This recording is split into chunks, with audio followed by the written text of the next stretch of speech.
movie Glickman that you actually sent me a copy. I haven't gotten a chance to watch it yet, but I'm planning on watching it either tonight or tomorrow. It looks really good. For those listening, it's about a Jewish sprinter in the 1930s who overcame anti-Semitism to actually become very successful. So why don't you start off the interview by telling us a little bit more about the story without giving away the full film? Basically, Marty Glickman was one of two Jewish runners who was not allowed to run in the 1936 Olympics because we were trying to appease Adolf Hitler. And Marty never got a chance to run in the Olympics because in 1940 and 44 there was World War II, of course. He went on to become one of the great sportscasters of all time, and in fact, people don't even realize this, but he literally invented, as the first main basketball announcer, all the terminology that's used today: the key, the lane, the midcourt stripe, and his most famous term, swish. And he then was the first voice of college basketball back in the 1950s, and then the NBA. And he's mostly known to New Yorkers for, which is where he broadcast mostly, for doing the New York Knicks and New York Giants games, and then later the New York Jets games. And he went on later in his life to mentor Marv Albert, Bob Costas, to a degree Mike Breen, and a whole, two generations of sportscasters that, he taught at NBC as the first announcers coach. He also was teaching at Fordham, and remarkable man, Marty. Yeah, it definitely sounds like it. And to me, I mean, one of the things I want to do as I get older is maybe pursue a career in sports broadcasting, but to people that aren't into sports broadcasting and maybe aren't even into sports, this seems like a kind of story that really works for anybody, because it's not, I mean, in a sense it's about sports, but it seems to me that the true plot of it wasn't about sports. It's about this man overcoming, all these harsh difficulties and becoming very successful.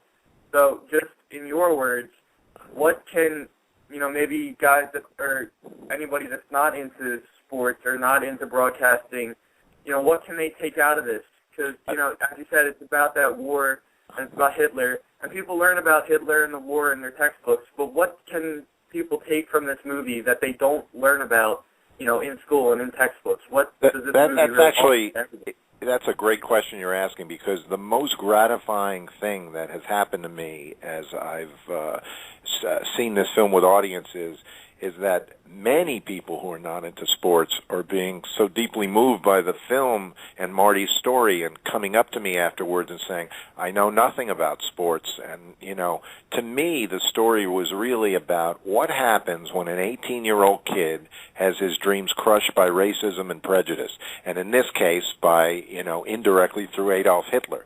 And what happens to a person like that? And that's what led me, as I was making this film, became the theme of the film. And most people become bitter. And Marty, to use a Jewish term, became a mensch. He just refused to let this get him down and had to overcome many, many obstacles in his career, some of them having to do with anti-Semitism, some just having to do with circumstance. And he overcame all of them with class and dignity. And but one of the things that didn't happen was, because in those times they didn't really have ethnic announcers, so he was never known. He never got to be nationally known. And this film is now sort of telling his story, and I'm very proud to do that. Getting back to your question, what people really learn about the Olympics in 1936 is that, in the case of what happened to Sam Stoller and Marty Glickman, it was American Olympic officials who were preventing them from running.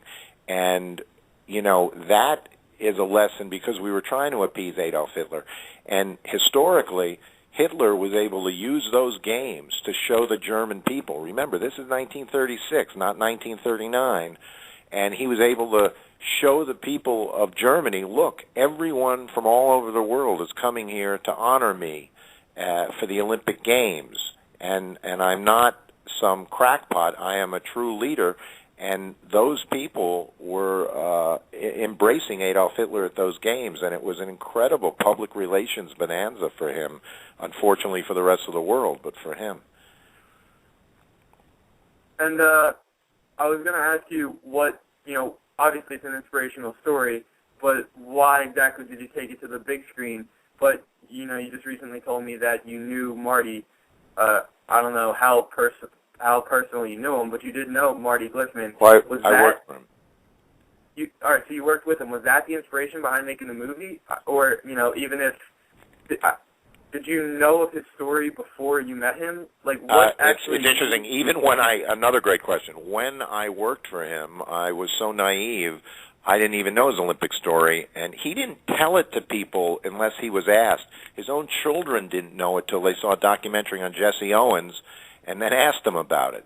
And he's also mentioned in Jack Kerouac's On the Road, and his children didn't know about that until they read the book. He was from that generation that didn't brag about themselves. But I met Marty. I was 17 years old, and my brother was producing his late-night radio show on WNEW in New York. And one day I'm in the booth, and my brother has to tell Marty he's got to go in the Army Reserves, and Marty will need to find another producer. And without missing a beat, Marty points to the booth straight at me and says, "Jimmy can do it." And I turned around expecting to see another guy named Jimmy sitting there. And for the rest of that year, I produced his show, and Marty taught me to get copy off the wires, write it up, schedule commercials, screen calls. But the main thing I remember about that experience, I'm 17 years old. Not once did he ever treat me as anything other than his producer. And he was a very special man. Yeah, I bet. I haven't gotten a chance to actually sit down and watch the movie yet, but I've done a little research on his story and all, and it definitely seems like it, that he's, a great man, great human. All the stuff he had to overcome, it just makes out to be a great story, and I can't wait to see the movie. But this movie isn't really playing at a whole lot of theaters, at least around in my area. How could people see Glickman if it's not playing at their local theater? Well, it is playing this Saturday at the San Francisco Jewish Film Festival in Palo Alto at the Sin Arts Theater at 140, if anyone read your website from there, and also Sunday the 29th in Berkeley at the Rhoda Theater at 210, and again at the Raphael Theater August 6th on Monday. I am in the process of signing a distribution deal, and the film will have national exposure. It will eventually have a theatrical release in New York and L.A., followed by a big cable outlet, and I don't want to mention the names till the deal is done. I'm superstitious. Followed by a big cable outlet, so people will be able to see this film, but it may take, several months before they get a chance to see it. So it sounds like your film's becoming pretty successful. Have you been happy with the results you've gotten so far? I've been overwhelmed. The whole project from the word go, this was a total labor of love, and I had, people like Bob Costas and Marv Albert and Bill Bradley and Jim Brown and Larry King, Elliot Gould. They're all in the movie, along with Jerry Stiller, David Stern, Oscar Roberts, and Frank Gifford. I could go on and on. They all volunteered their time. The NBA, HBO, CBS, all these organizations, Syracuse University, they all donated free footage, which is not easy to get.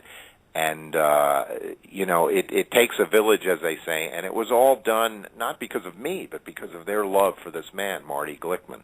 And that really comes across in the film when you see all these people end to end talking about him, the real love they had for this man. And it's really, as you said, sports is the background to the story, the movie anyway. The movie is really about what happens to a kid how he responds to having his dreams crushed by racism and prejudice. And in this case, we should all react the way Marty Glickman did. And you mentioned you had guys on in the movie, guys like Bob Costas, Jim Brown, David Stern, Larry King, and you mentioned a lot more. that sounds like a lot of work. How did you actually get a hold of these guys and a hold of all the footage that was donated? You said it takes a village. How many people did it take in an entirety to help you get this all together, and how long did it actually take to get this thing done? Well, people ask how long did it take, and I said it took a year of making the film and 2 years of begging for free footage. So that's basically how I broke it down. I did this with a couple of editors, and then I called in every favor. I've been a writer in Hollywood for many years. I used to write for the TV show Sybil and a lot of WB shows, and I wrote a Coach and a show called Zoe, and I never called in a favor in my life, and I called in every favor I knew, and then I cold called a lot of these people. And I'll tell you a quick funny story with Marv Albert. I didn't know Marv, and I got hold of Tony Kornheiser and asked him to call Marv on my behalf, never heard back, and then I got his son Kenny Albert, didn't hear back, and then Charlie Steiner, and finally one day I got a call from Marv, and I said, I can't believe it's you, and he says, why don't you believe it's me? You called everyone I know.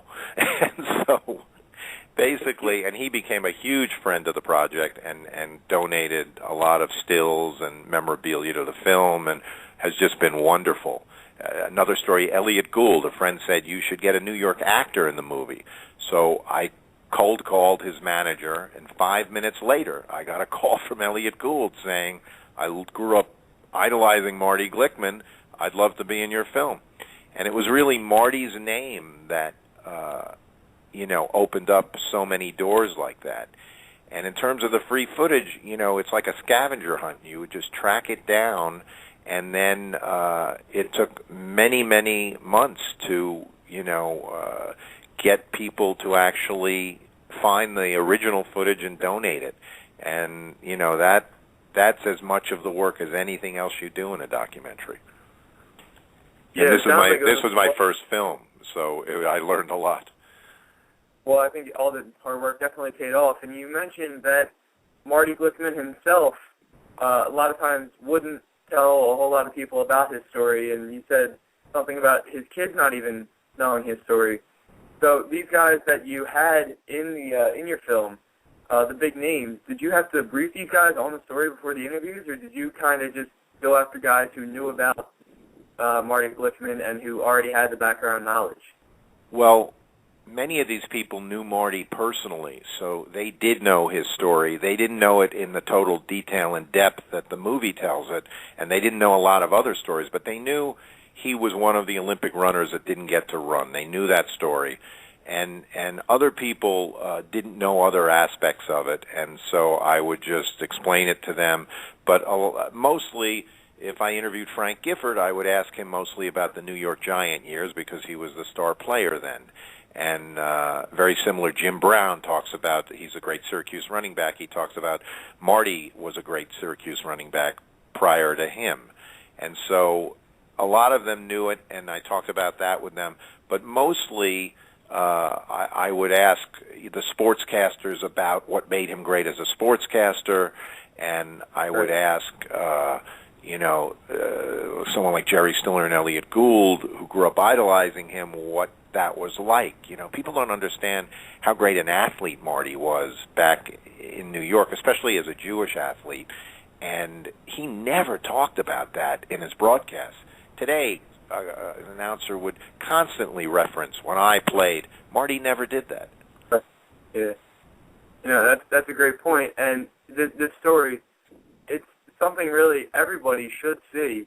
But if you had to narrow it down to one group of people, whether it's by faith, whether it's by ethnicity, whether it's by age, gender, if you had to narrow it down to one group of people, who do you feel really must see the movie? Who does this really, really connect to more than anyone?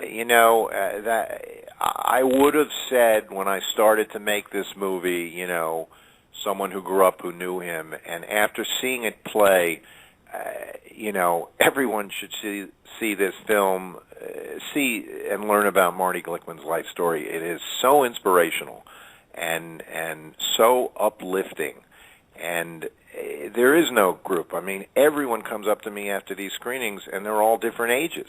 I'll have an 80-year-old man next to a 17-year-old, teenager who's telling me, I didn't know anything about this, and I didn't know, I've been saying swoosh for years. I didn't know that was Marty Glickman, or someone talking about I had studied, World War II, or I'd studied the Olympics in '36, and I didn't know his story. I knew about Jesse Owens, but I didn't realize, about Marty Glickman and Sam Stoller. And really, it's been universal, and that's been the most gratifying experience I've had, showing this film. So it sounds like this movie just really connects to everybody. It's an inspirational movie. And, just because people are listening, and it's definitely a movie that I'm looking forward to watching. Other people that are looking forward to watching it, is this a movie for every age? Like, is there anything in there that, maybe you shouldn't show to little kids? Or, I mean, could everybody watch this movie, or is it kind of, maybe a PG-13 or somewhere up in there? Probably just because of the historical aspects of it. I mean, there's a lot of fun sports footage and some great calls, and so little kids would love to see that. But, learning about Hitler and stuff like that, and the college basketball scandals of the 50s, I don't know. That's not going to interest little kids. But I would mostly say teenagers and up. And yeah, okay. Yeah, I mean, it definitely sounds like it's something everybody should see. I've been saying this a few times now, and I really suggest anybody listening to the interview that they do see the movie. As I said, I haven't gotten a chance to watch it yet, but when I do, I'm planning on watching it tonight or tomorrow. When I do, I'll definitely, write a review or something like that, put it up on our website, 30minutesofmadness.com.